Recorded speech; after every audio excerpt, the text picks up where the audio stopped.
We are recording. All right. Welcome, everyone, to the Biomass Atlas channel. This channel, we cover the history of the biomass sector from its humble beginnings in the 70s all the way to its modern way it looks today, and the struggles and some successes. And we're going to try to understand at this point where we were coming from, how we got here, and perhaps some information on where we're going. This is going to be our first episode. We are going to be supplying multiple series on this topic, and we will be branching out with other leading industrial experts. And right now, we're starting with Thor Bailey. He's our guest today. Thank you, Thor, for being here. Want to tell us a little bit about yourself before we begin? Okay, yes, Ken. Thanks for inviting me. And yes, I've been involved with the California biomass industry since the literally early '80s, 1980. My background, I was born and raised here in Chico, and was involved in developing a large 3,000 acre farm west of Chico on the river, the what was called the old Gianella Peterson Ranch. And through the development of that, we transitioned the land from a row crop, from a dry land grain operation into today it's evolved into a walnut orchard. And in the early years, I was involved in primarily the irrigation manager foreman, and I had a lot of experience working with the labor force. And we, at the time, we were using aluminum irrigation pipe to irrigate row crops. And through that experience, I had a lot of insight into how to be more efficient. And I got involved with mechanical irrigation system that Pete Peterson, the owner of the ranch at the time, purchased it was a large mechanical machine that was mobile, and it was driven by power, gas motor. So it was very efficient compared to moving all the hand pipe.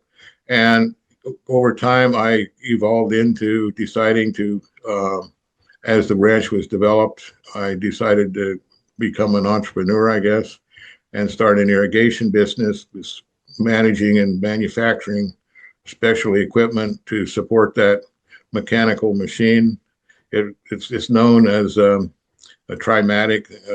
Some people called it a traumatic, but that's the official name of it, trimatic. And so we were doing very well. We formed, myself and some partners formed a small manufacturing company operating out at the Chico Airport to manufacture specialty products to support the irrigation system and field service operation.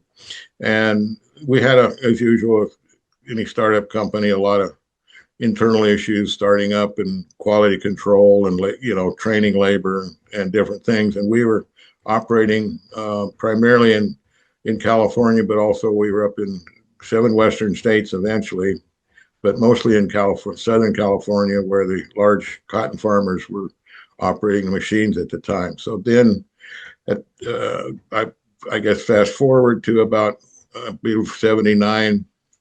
I don't know exactly when in '79, but the Iranian oil crisis hit. Well, before we get into any of that, Thor, I Okay. just want to orient people to what we're kind of trying to do here with this episode series. Just want to let our viewers know that this is an oral timeline. This isn't a highlight reel. It's a living story, one that's connecting the dots of the past to the future of biomass and possibly where we see it going and all the issues you've seen. And for those who don't understand the term biomass, it comes from combining the Greek word bio, which means life, and mass to describe organic material from living or recently dead organisms, gaining prominence in scientific and energy contexts around the 1970s. This is why Thor is here. He was around when it first started being, the terms first started being pushed around, and it was all about the fuel crisis as a term for this renewable energy source like wood, crops, and waste through the practice of using organic fuels. And it's as ancient as it can get. We've been using biomass all throughout history to solve a lot of our community problems. And for you, it starts in 1979 and runs more than 45 years. And Thor, you didn't experience this after the fact. This is the path you walked. So let's just slow down and go line by line because you supplied us a document that the viewers can look into. And we're going to cover that. You can download it. There's a link in the description below. And I suggest downloading it, maybe following along, or downloading it after you watch this video and maybe reviewing it. So this brings us to the very top of the timeline, 1979. It says, after going out of business with irrigation products due to the Iran energy crisis, I want to stop there and ask you, what exactly happened to your irrigation business? Well, unfortunately, we were totally dependent on sales to cash flow and sales and income. We were highly leveraged, and reality set in that even the existing irrigation companies were, the farmers could not afford to pump water was the bottom line, and so the whole biomass, I mean, the whole irrigation industry, was at a dead standstill, and our group was just because we were a startup, we couldn't survive that. So that's where it became obvious to me. It's that in timely because the transition to biomass, I had the connections in the state with farmers, and that's where it led to. Wow. So what did the energy crisis do to the farmers? You said it put them at a complete standstill, right? Right, and a lot of people could probably remember. Depending on their age, but it was the beginning of the what was called the Willie Nelson Farm Aid programs, where a lot of the farms throughout the United States, not just in California, uh, were all of a sudden they were upside down, and the banks were pulling the money, and it put a lot of farmers out of business, especially the smaller family farms. So that's the connection to agriculture. And this is what I really want to stress the importance of people watching is that this biomass industry didn't start as environmentalism at first. It started as a means of survival. And the next line in this document says you began to learn about new biomass renewable energy technologies and the project permit and development process.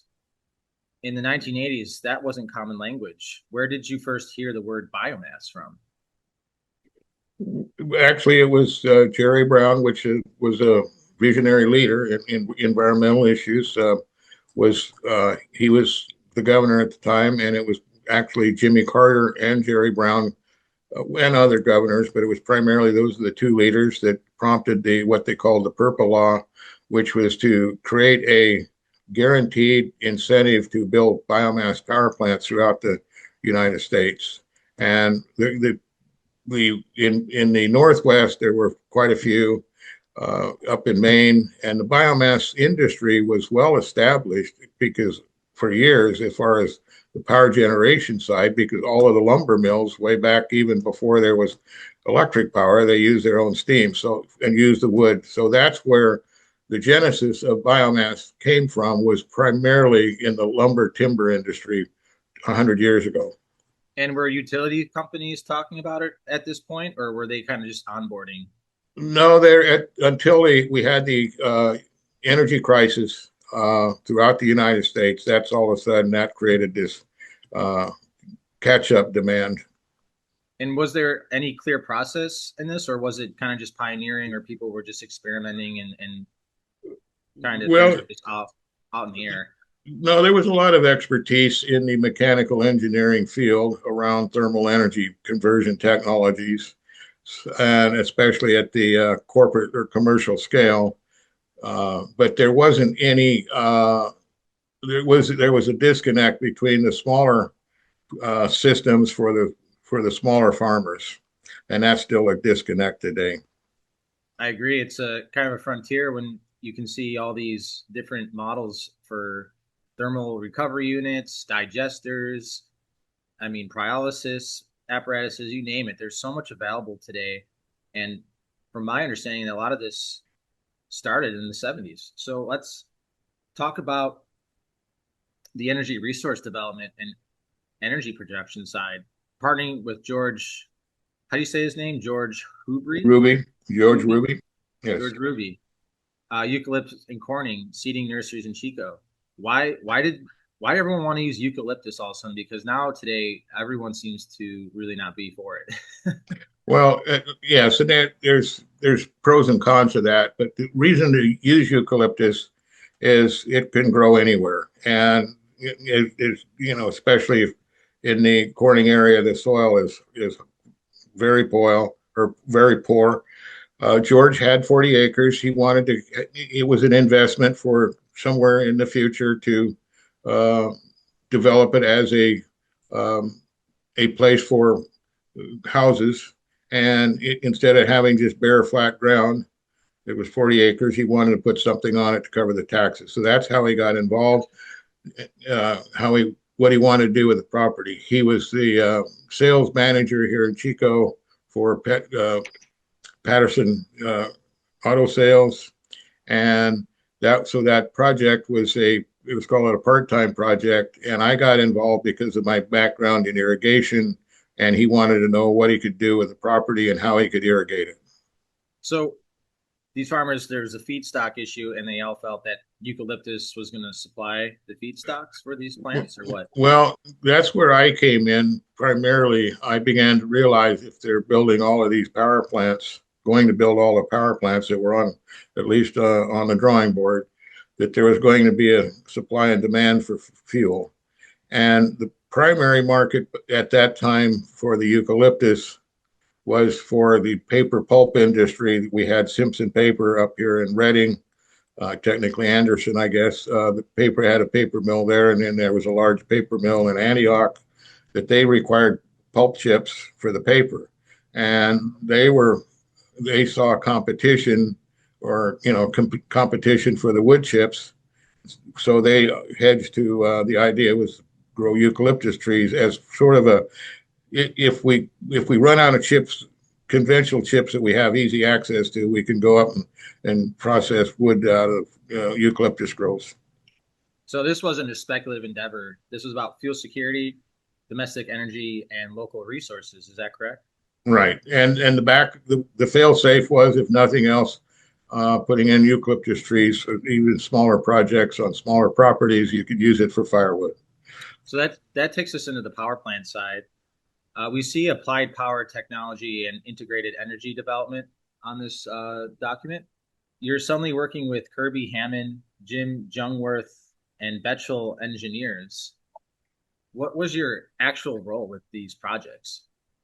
Well, at the time, we were like everybody else, we were wanting to put together a 5 megawatt biomass power plant, and Kirby was actually the original engineer, on the ground engineer, that helped develop the Oroville power plant that years ago when he and I worked. It was in 1983.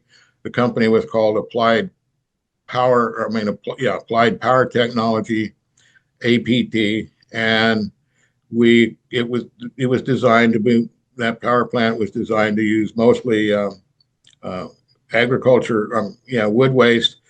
And it's a long story, but the company couldn't get the feedstock contracts signed. So the original company fell apart, literally. But Kirby Hammond and I and Jim Jungworth, which were part of the original, we were the consultants for the original project. We decided we could do a smaller project ourselves, and we had the expertise and the knowledge, and actually access to money if we could get the project built. But unfortunately, we didn't have, when I say access to money, the debt service side of the money, but we didn't have the front end money. Because and this was right around the time when the CEQA was starting to become a thing.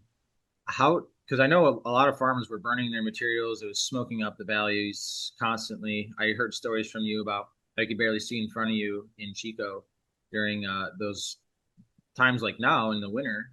Today's what, December 21st? I mean, this is prime burning windows.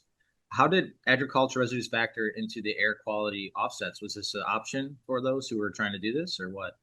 Yes, at the time it was, burning orchard prunings annually, the annual prunings, and even to some extent when orchards came out, the cheapest way to uh, process it was with a match, and it was accepted at the time. But uh, there was incentives through because of helping improve the environment that the state created some incentives to called air offset credits if you burn the wood waste in a power plant or in not just a power plant, but some conversion system more efficiently, you can get air offset credits. Oh wow, so that was kind of an incentive for those to Right, start committing to this. And right. what did the engineers understand? And in that time, what do you think was missed by them as well?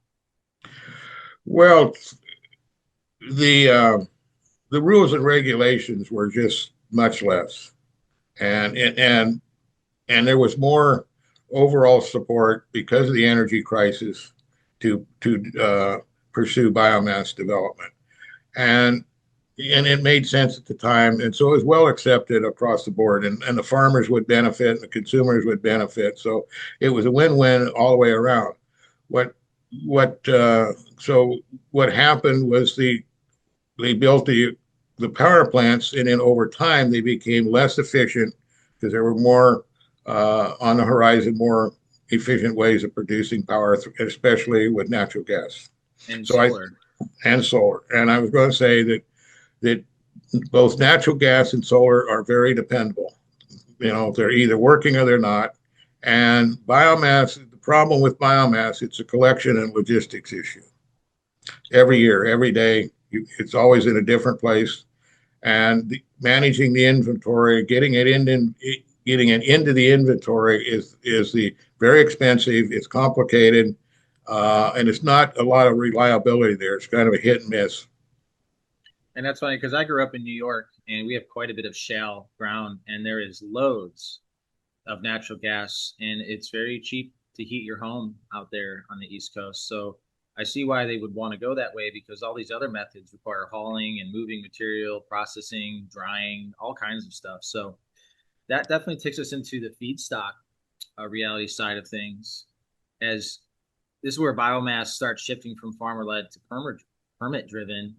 And I would like to say, in your document, it says farm and resource management, one pass pruning collection and reduction systems. Why was feedstocks the hardest part about these biomass projects? The uncertainty, never knowing exactly where it's going to come from. In other words, if a farm, because the economics are out of their control and the farm goes out of business, the orchard is abandoned, then you lose the feedstock. You have a one-time maybe orchard removal, but there's no where's it going to come from after you take out the orchard. And So what does one pass actually mean in an orchard? Because I don't even know what that means myself. oh, the pruning management. Okay, the pruning management is specifically connected to the annual prunings, which it used to be on an annual basis, but they've learned that now they can spread the pruning maybe every 1 or 2 years and still improve the production. There's an improved crop production if you prune some of the dead wood so that grows new wood. So the pruning management system would be you get a labor contractor with experienced pruners go through an orchard, and what they generally do now is they just drop all the wood in the orchard and then push it in a pile and burn it. As time has gone on, they've decided and realized that there's some potential and benefit to putting in grinding it up with these mulchers, masticators, basically, I guess you could call them, big heavy duty orchard mowers. They're designed to grind the wood and turn it into chips back onto the dirt.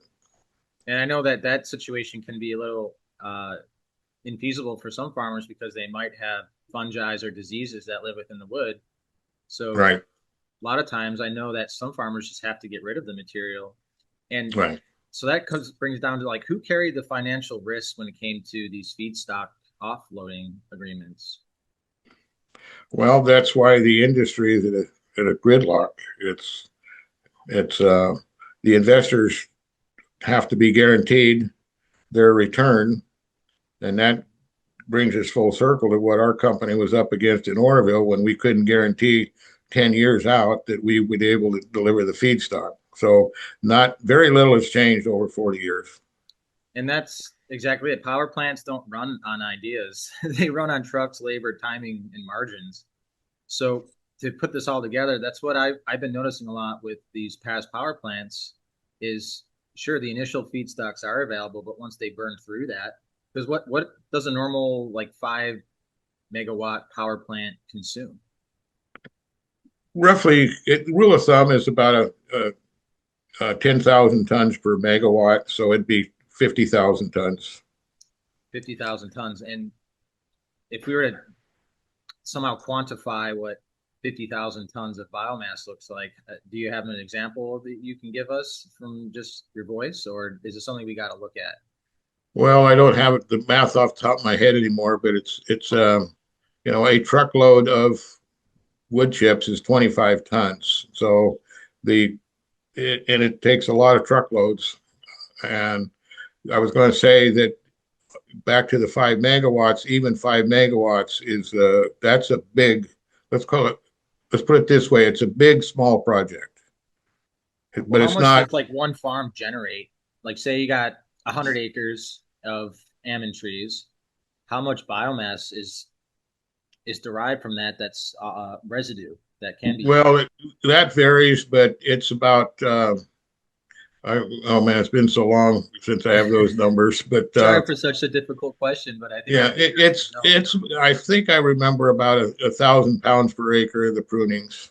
Gotcha. So that's really not that much when people are start talking about 25 megawatts, 50 megawatts, like that's a lot of feedstock. Well, then keep in mind that is from the annual prunings. Okay. So then there is, as part of, especially in orchard crops in California, walnut and almond rotations, which are generally, they vary somewhere between 20 to 30 years because over time they reach their maximum production. So they're pulled out.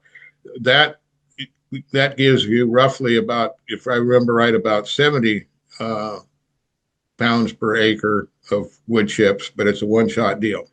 So in your position, you were managing feedstock and trying to get the feedstock to the plants, or you're working with plant uh, deals where they were looking for the feedstocks and they just Well, I was going to say we were intending to manage feedstock for our own projects, okay, gotcha. as a vertically integrated program. That's the only way that made sense to us. If we worked with the farmers were the partner, they were a win win partner.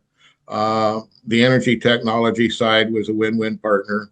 And we shared in the profit 50, not exactly 50-50, but it was a win win.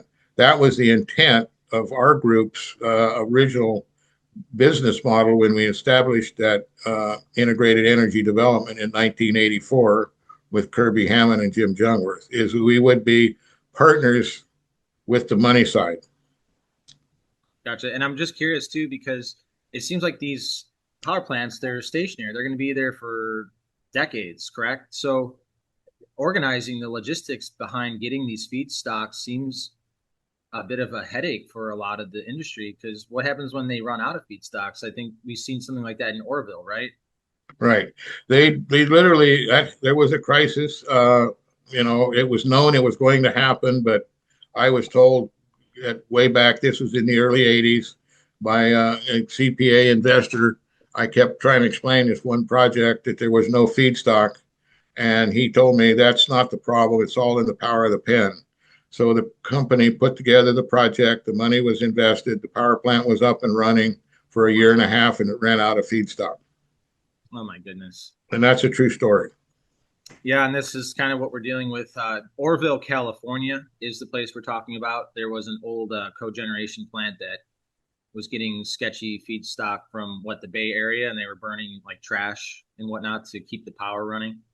And then it pretty much exploded. So these are the issues that we see with these cogeneration, gasification, pyrolysis plants. It's the feedstock. That's the number one issue. And at what distance does trucking play into it where it's no longer feasible to deliver feedstocks to a cogen plant or biomass plant?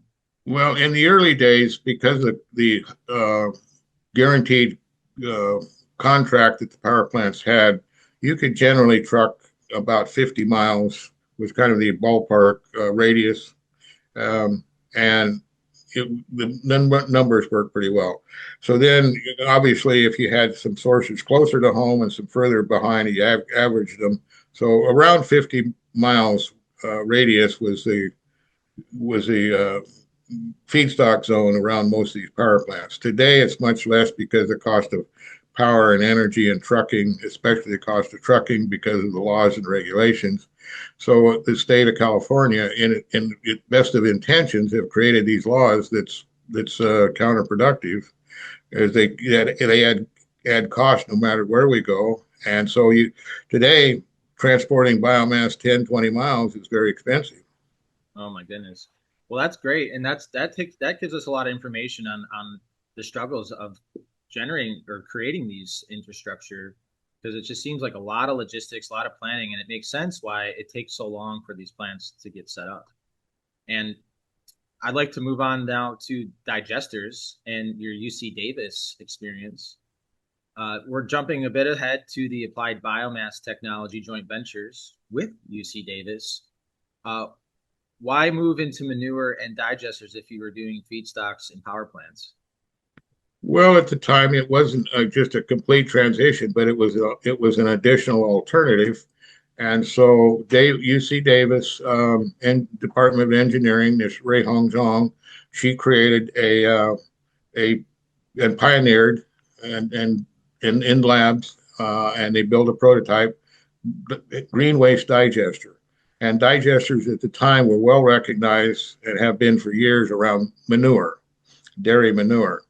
And so Ray Hong's integrated, I mean, not integrated, but innovative design was more or less a combination of the knowledge behind manure digesters, but then converting to green waste digesters, which can be a lot of the urban material coming out, lawn clippings, the green waste that's not wood, that could be digested and turned into energy. And initially, it was going to be in Colusa. Our pilot project was going to be a combination of rice straw coupled with dairy manure. And that's great because my background in microbiology is quite extensive. And to me, I think digesters could be one of the solutions for a lot of what we're seeing. And I'm just curious, what was easier, woody biomass or this type of feedstock where you're digesting it? And was there Digesters utility with it? by digesters by far. No, the digesters have been the easiest path. Yeah, Not it not seems for like the it. not for yeah not for the wood, but for the green waste. Like I agree. I would consider maybe the digesters are more like a community-based power system right. operation where local farms and local uh, people have animals and whatnot, where they have leachate ponds. Like it seems like a great idea, and that's great because it seems like you were attempting to diversify and get as many tools in your belt as possible.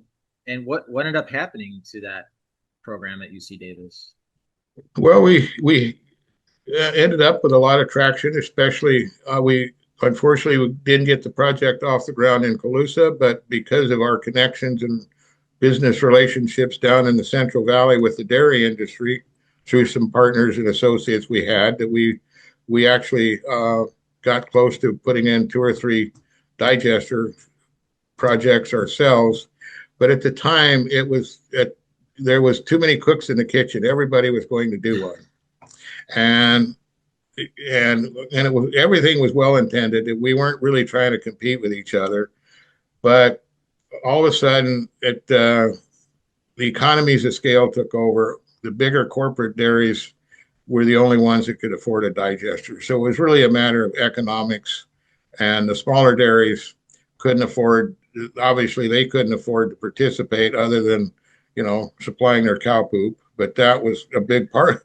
That was without that we didn't have a digester, so they were in the loop. But I'm talking about financially, and then the banks wouldn't work with it because it was too small to mess with. Well, are there any digesters kind of still in this state left around that are still being utilized today that maybe came out from that era where it was popular? Well, yes, there's several very large down in the Central Valley where what's called the mega dairies are, and they're operating, they're functioning, economies of scale. They do work, and they're actually producing methane gas going into the PG&E pipeline. But that's unique because of the scale of the dairies down there. But you move away from the big mega dairies. When I say mega dairies, they're anywhere from about 6 to 10,000 cows or more, and mostly around 10,000 cows. And so this is the issue: is economy of scale. And everything with biomass from day one over the 45 years, the bigger the project, the more money it made. Okay, for the investors. And I'm pointing out, well, that was 40 years ago. I see the opportunity, while having the state focus on it as best they can on the big projects and keep pushing that rock uphill. What can we do to actually put in more smaller projects closer to home and be subsidized, because the big ones are subsidized, like it or not, at the end of the day, and put in. So it's a matter of the consumers. When I say a subsidy, is the consumer paying a premium for high quality food that is comes from a digester. I mean, that seems like a win-win for a lot of the industrial guys because most of the time they're just dumping that stuff in the leachate pond and they got evaporators in there. So it makes sense to get that stuff and start making energy out of it. Well, okay, and Ken, this maybe is a good opportunity to explain what in my opinion, what needs to be done. Whether anybody wants to do it or not, it's a different subject, or will do it. But we need to. When I say we, I'm including the state of California and the policymakers and the politicians and everybody involved. Is we need to realize that there's only two paths and forward, and one is commercial, and one is community. Okay, and the two aren't competing with each other if you break them down. Using Oroville as an example in the power plant project over there, there's plenty of room for that project to get up and running if the math and the economics and the politics allow it. But in the meantime, in my opinion, we could have 3 or 4 or 5 or 6 smaller systems operating and utilizing the feedstock. So then that's the catch-22. Well, who's locked in the feedstock? That's the $1 million question right there, right? So Exactly. that moves us in. I mean, we're talking about risks and the financing side of this. That would definitely take us into the green capital network, renewable energy credits, carbon validation. What problem were credits supposed to solve? Well, long before they were called carbon credits, they were first. It started out air credits. Okay, that was originally when I helped build the power plant, or it was air offset credits, and then it moved from green credits, and this was trying to monetize and create incentives. So our green capital network was it was actually kind of a spinoff of, at the time, what was in Chico called Golden Capital Network. And Golden Capital Network is kind of a spinoff or born out of Chico State. And they were involved in all kinds of innovative financing. So our group began to realize, well, Golden Capital Network, what we can do is what Golden Capital Network was doing or could do, but the Golden Capital Network was in the community. It was commercial lending. It was kind of a hybrid commercial lending, and it was all guaranteed, proven stuff. What our group, we decided after Golden Capital Network, we got together and we came up with this acronym, I guess, Green Capital Network, and it would be managed and would be project developers, which is why we incorporated that original GCN group. So And what problems were the credits supposed to solve? they were to add value. They were to add to the bottom line. Is it to bring in more investors? Is that what the Right. idea was? Yeah. Yes. To improve the investors would get the credits. And over time, they've upped the ante, and they're now calling them carbon credits. So it's the same thing, just different name. And did these carbon credits actually help get these offload agreements? Did they help the farmers in any way, or is it all just for the investors? They motivate the investors to jump on board because they can make a ton of money. I mean, when did this abstraction start to replace reality, however? Because a lot of this seems like it's on paper, but when you go to do it, there's a lot Well, of issues. our Green Capital Network group, which by the way, it was about we were a corporation, technically an LLC, and Bill Pace was an ag engineer out of UC Davis. He was the last ag engineer to actually graduated out of UC Davis. But he was born and raised on a dairy up here in Chico, and I knew his father. So that's how it all started. But Milt was a pioneer farmer, uh, ag engineer, and in Fresno, and he was kind of the ringleader in putting together the company. I was involved in the putting together the supply feedstock side. Mhm. So we did ethanol projects.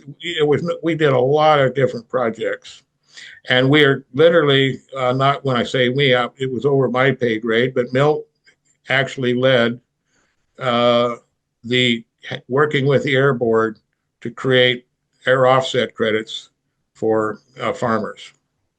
Wow. So, in essence, this whole financing green credits, air credits, whatever you were calling them, it probably ended up injecting a lot of capital into this industry. And I can only imagine because when there's all these chefs in the kitchen, sometimes the food doesn't taste better, right? So, Right.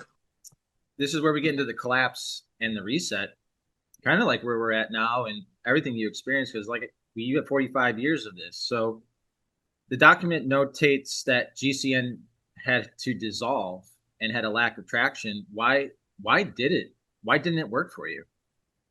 Well, we never made any money. We kept putting we over the I believe 10-year period, roughly 10-year period that we were involved in project development. We ended up in with about $500,000 of our own personal capital.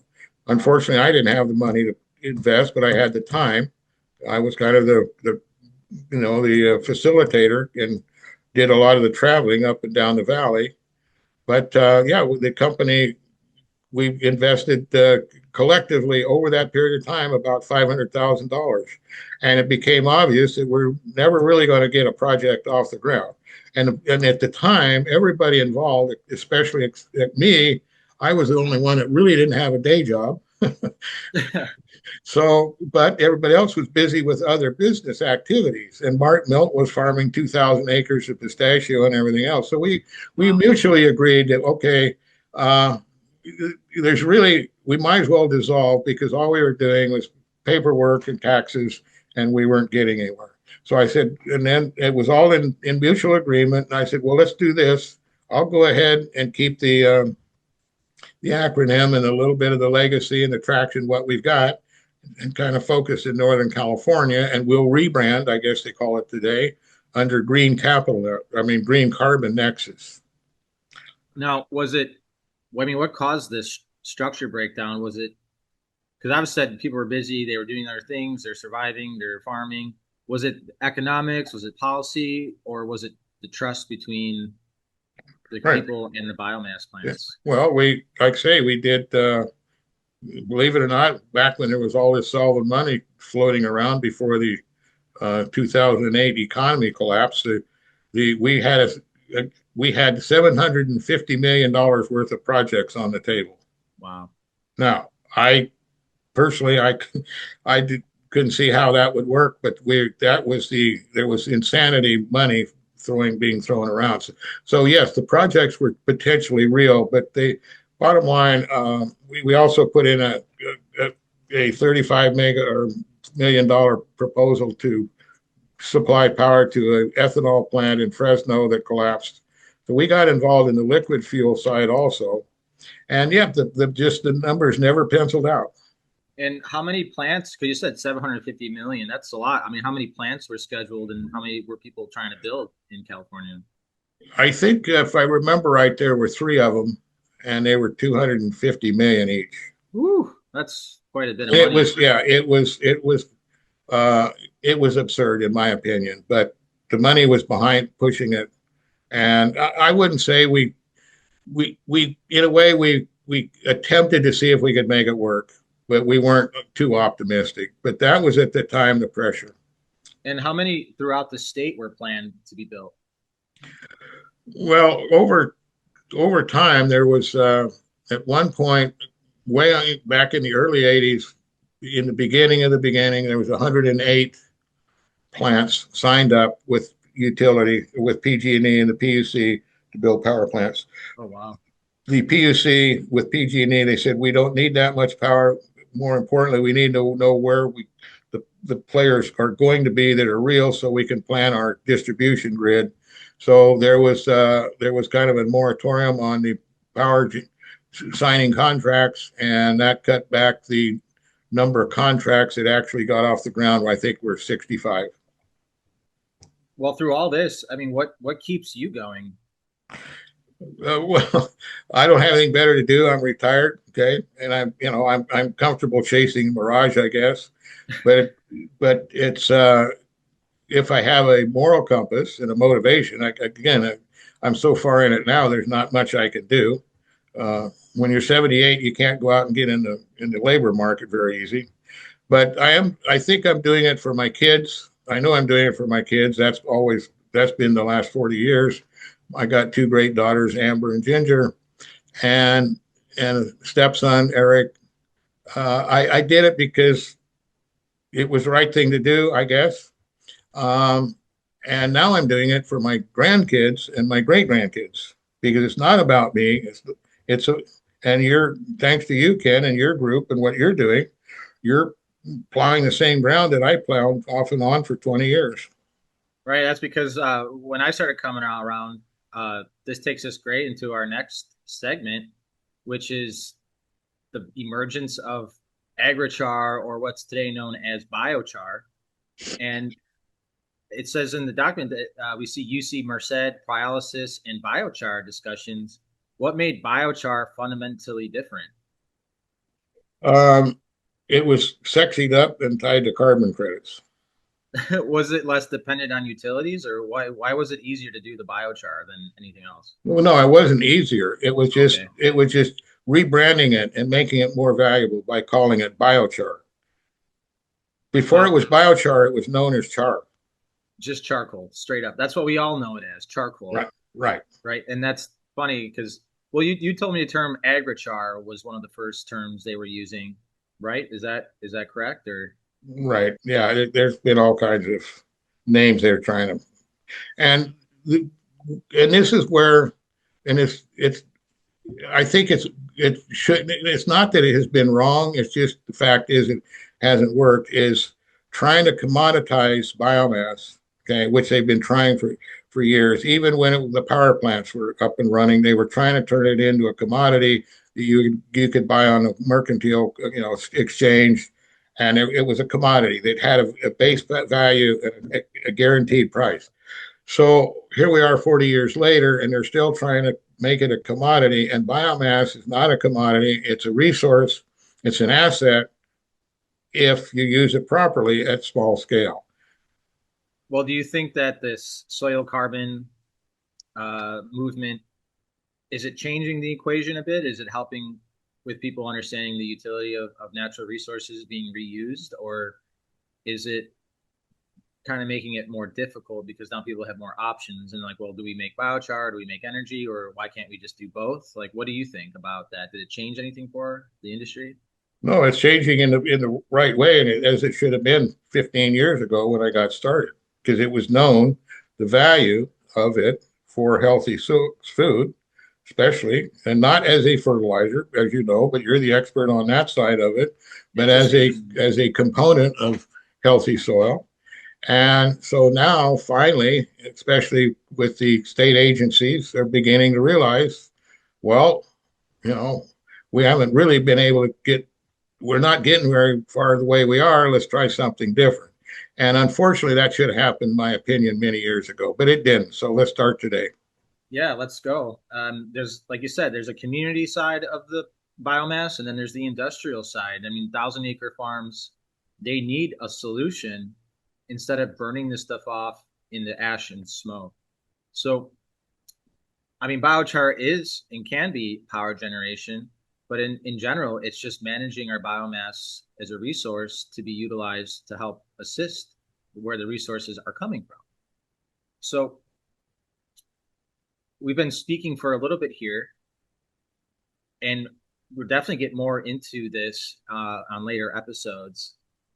But I would like to maybe finalize this episode here and ask you, Thor, what should policymakers understand from this document and the timeline that you've created on paper here? That's over my pay grade. I don't know. Well, you seem to have an idea. I mean, you're always talking to policymakers. You Well, speak to okay, some high if ups, and right, and if we kind of refer back to the process of elimination, the one thing that's never been tried, and this is a concept that's been floated out there, but it doesn't seem to get traction for whatever reason, is the state of California. Okay, if there's a avenue to actually enhance the biochar markets for both the community scale and the commercial scale, but especially the commercial scale, which is the only entry to create volume. And that's where the commercial scale. I'm not anti-commercial.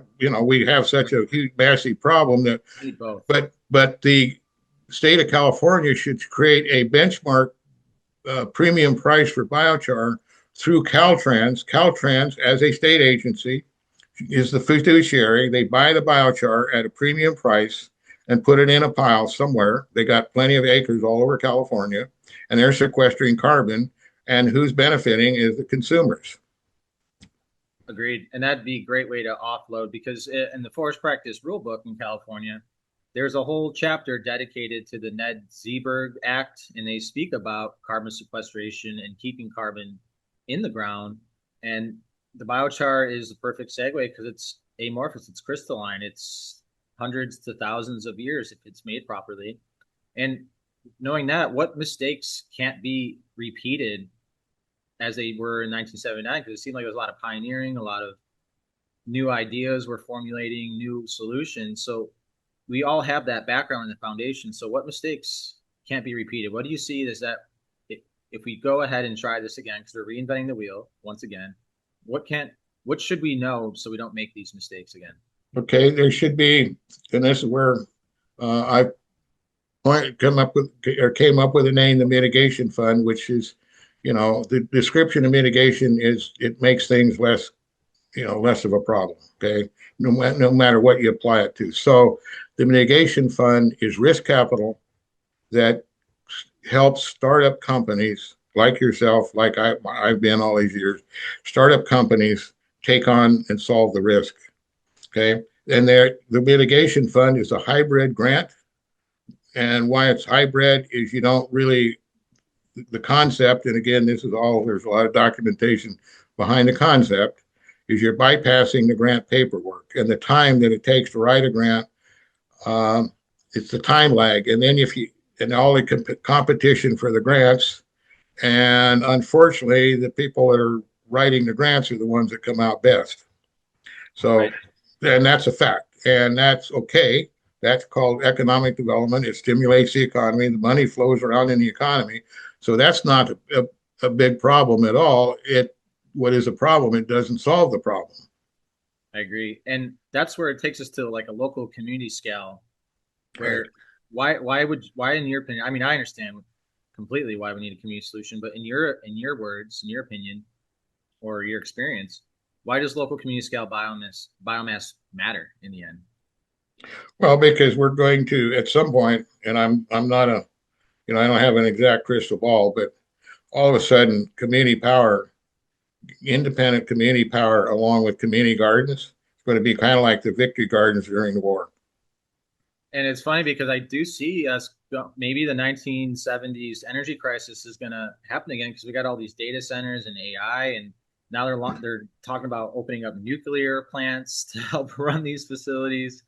And I see this, the writing is on the wall. I mean, we're going to hit a standings point where either we get power to your house or we get power to the infrastructure, and we know who greases the wheels. So I think right now is a perfect opportunity to establish a community power generating Well, apparatuses with our biomass because I don't right. see it getting any better soon with this I, power. I totally, yes, I totally agree, Ken. And it's not only that's going to, we're in the middle of it. It's starting, we're in this transition. Whether we want to accept it or not is a different subject. But So, and this is why we're going to be finishing up this interview or this series, this particular episode. And this is why it's so important that we understand the past because we can't commit to making the same mistakes we did. And Thor Bailey has 45 years of seeing the biomass sector trying to convert this organic material into energy and value added products and the waste valorization side of this. And I would highly suggest if any uh, administration or municipalities or state officials are watching this, to please reach out to Thor for some insight. If you're making a decision today about biomass plants and the feasibility, and someone's just giving you, their narrative, it's good to have juxtapositions and understand the reality because that's what Thor is all about. He ran a business. He had worked in the trenches. He's seen what farmers really need. And we can't have these disconnects. We have to understand, we have to go to the farmers, say, what are your needs? Go to the energy guys, what are your needs? And we have a really great conversation where everyone has mutual agreements and we have understanding and the plans are solid. And this is where we talk about scaling out and instead of scaling up, have multiple workforces dedicated to community projects. I mean, what do you think about that, Thor? no, it's a perfect scenario and unfortunately, we don't have any choice but to approach it that way. I agree. And it's just making people sustainable in their communities. That's going to be the future. It's really, I say it's tribalism. We're going to have to become closer rather than more distant. And so it's kind of like a warning in a way that we see that we're already in a crisis mode. We have biomass in excess all over this state. Like Modoc County has some of the highest slash volumes in their forests and they're a perfect candidate for community power systems because they have an abundance of this material. However, it's difficult, like you said, beyond 50 miles to make it worth anything.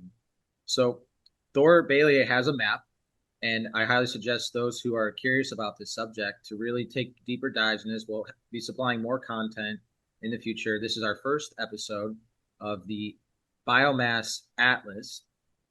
Please subscribe to our YouTube channel. Check us out on social media. All the links will be provided below. And in closing, Thor, is there anything else that you would like to tell the viewers today, or maybe give them a warning about what we're approaching, or what? Well, I I don't think I have anything to add to the conversation, except I'd like to make a point that I'm trying to semi-retire and work on my exit strategy. So I'm looking for somebody to hand the map to. Excellent. Yeah, and this is kind of you've handed me the map a bunch of times, and I'm trying to figure out, okay, well, this is where maybe we should go. And the number one thing is information. If we don't know, we can't make the best decisions. So let's all sit at the table. Let's all understand where we've been and where we can go and make the best decisions we possibly can and not be looking back 30 years and be like, darn it, why did we do that? So, and this is what this channel is going to help perpetuate is awareness and knowledge and understanding. So, Thor, I really thank you today for coming on, explaining your story. We're going to be having more of these episodes. I highly suggest people subscribe, turn on that notification button, and you'll get this information delivered directly to you as we upload and explore Thor Bailey's Biomass Atlas. It's extensive. It's 45 years of the industry that not many people are aware of because I didn't know biomass. I came to California in 2020 and I got a fast tracked introduction into this biomass world. And now I understand the industry side a little bit better. However, I've really been focusing on the community side and trying to get people capable of handling their own problems and getting them the resources they need to, live their lives and do what they do. So, which is most of the time people who live in the forest are stewards. They care a lot about the land. Unless, we have these WUI areas that have incredible amounts of threats to their structures. And a lot of people in these areas live out of town. A lot of, like, for instance, we can look at Warner Valley up in Chester, California. A lot of those people those are vacation homes. They're not really there managing the lands. However, the people who live there can take that on, and subsidies from our government can be supplied to local workforces to handle the problem locally and generate the infrastructure needed to create really solid community resource management where we create power, we create products, we create sustainability, we increase our food security. And that's why I really like where we're heading with this biomass and the biochar. And Thor, like I said, thanks for your wealth of knowledge today. Thanks for sharing this with the world. And I'm excited to have you back on. And I think you're going to be a main feature on this channel, a liaison to the biomass journey, which has been going on for several decades. So thank you. Yes. Okay. Thanks, Ken. Yes, we're back to the future. Back to the future. I got my rainbow hat on. All right, Thor. Okay. Well, you have a great, what is it, the morning? Well, you have a Yeah. great day. And for our viewers, please subscribe, hit that notification button, and make sure to spread this information because it's highly needed in this arena because it's about to get really intense. So let's figure out a good solution and let's just keep living and not surviving, but let's thrive. Let's thrive with our natural resources and let's utilize photosynthesis. It's the Earth's number one mechanism. It creates sugar, and everyone loves sugar. We need sugar everywhere. So let's grow more carbon. Let's make some more biomass plants.